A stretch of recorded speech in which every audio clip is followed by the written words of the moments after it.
Welcome back. We've been dealing with COVID for over 2 years now, and without question, we are certainly all sick of it. We're tired of talking about it. You're probably tired of hearing about it, but it's still making people sick, and of course, it still deserves our attention. Here to talk about the latest with Omicron and the BA.2 variant that's really dominant in our state right now and causing an uptick in cases is Dr. Ulysses Wu. He's the chief of epidemiology at Hartford Healthcare. Dr. Wu, thanks for being with us again. We've heard about this variant. We've heard news of cases kind of starting to rise. What's your take? What's the latest? Yeah, first of all, thank you for having me. Anytime we can, spread the word about what's going on, that's very important to me. So, BA.2 has been around for a little bit of time. So I know it's all catching up to the news cycle at this point, what's happening in Europe, what's happening in Asia and Southeast Asia especially.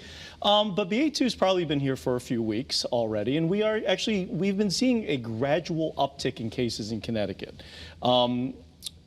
The question really is, where's that hump? When are we going to start downtrending? And if we followed previous waves and surges, it's usually about 2 months. But I expect this one to probably last a little bit more short, or be a little bit more short. And there are several reasons for that. The weather is getting nicer, so I think that is contributing to people not cohorting inside. And then there are things like herd immunity. So people who've had natural immunity, not just from this new Omicron BA.2, but Omicron before will protect you to a certain extent. And then finally, we have a very good, but could be better, boosted and vaccinated population. I think that will contribute to, rising numbers, but not a spike that we normally see. And the analogy I've actually been using, and I can say this because I'm from Jersey, it's a Jersey Shore wave. It's not a Hawaii wave. It's not a Pacific wave. But the hope that it is a Jersey Shore wave and that we will reach its peak at some time soon. And then the even better news is, even though hospitalizations and ICU numbers have crept up a little bit, in proportion, they've actually stayed fairly low, and that's always a good sign. We've maybe heard, even just anecdotally, more people hearing about it. I mean, I hadn't known someone personally for a couple months who had COVID, and all of a sudden I've heard a few people. Is that part of the awareness, that it just sort of starts to be in the news cycle, be in the conversations, and then you have to be careful? Yeah, we believe in preventative medicine, and so we would like people to be careful ahead of time. And that means, what do we mean by that? It doesn't necessarily mean masking everywhere you go. Make sure you take the precautions to make sure that you stay healthy. And that would be vaccinations, that would be boosters. And then we actually have to break it into its categories. So there are younger people who may be very healthy, who may not be at risk. They may do fine from COVID. But the problem is that when they get it, they can pass it on to somebody else. So we see that with caregivers who do perfectly fine, but pass it on to somebody else, maybe to their elderly mother or father, or elderly grandmother, grandfather, or an aunt, uncle, whatever it may be, somebody who may be at risk. And so we have to be very cognizant of not just the bubble around ourselves, but the bubble that is around our immediate family and those that we interact with the most. Now, you came into our studio today with your mask on. You took it off right before we started. Do you recommend that for everybody? Do you think mask mandates are going to come back? Where do you stand on masking? So with masking, I don't think that we need to do mask mandates right now at this point. I think the numbers are good. I think what happens with mask mandates is, if we have another variant that causes maybe that Hawaii, that California wave, or in the fall. We do expect numbers to increase in the fall.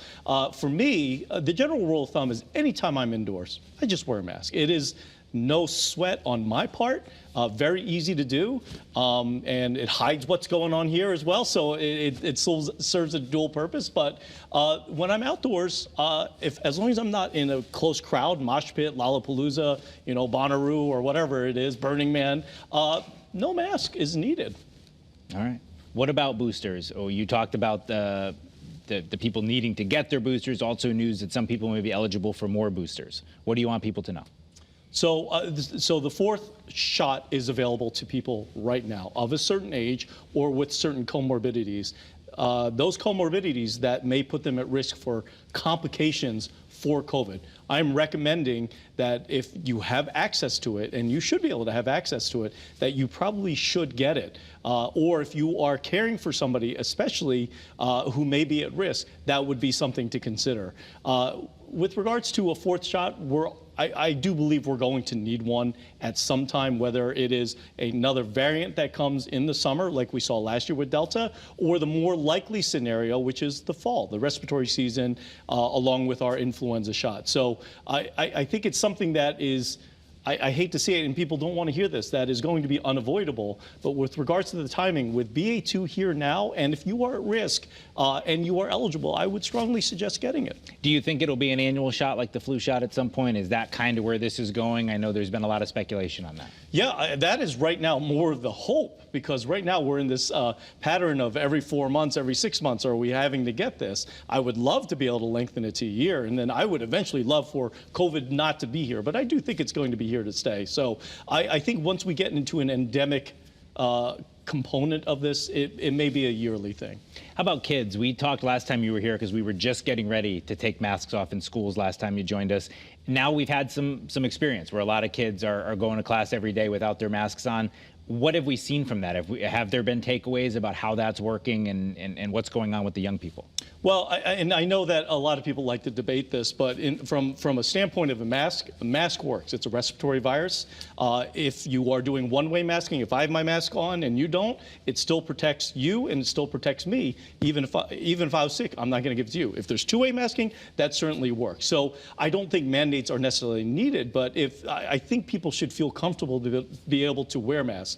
If kids can get the vaccine, though, I would strongly suggest it as well. And there is some science out there that says Omicron may adversely affect the younger population worse than a middle-aged population. Just a couple of seconds left. Yes. Omicron, should we be any more worried about how sick we're going to get? You just mentioned it for kids, but just in 10 seconds, should we be worried about that variant?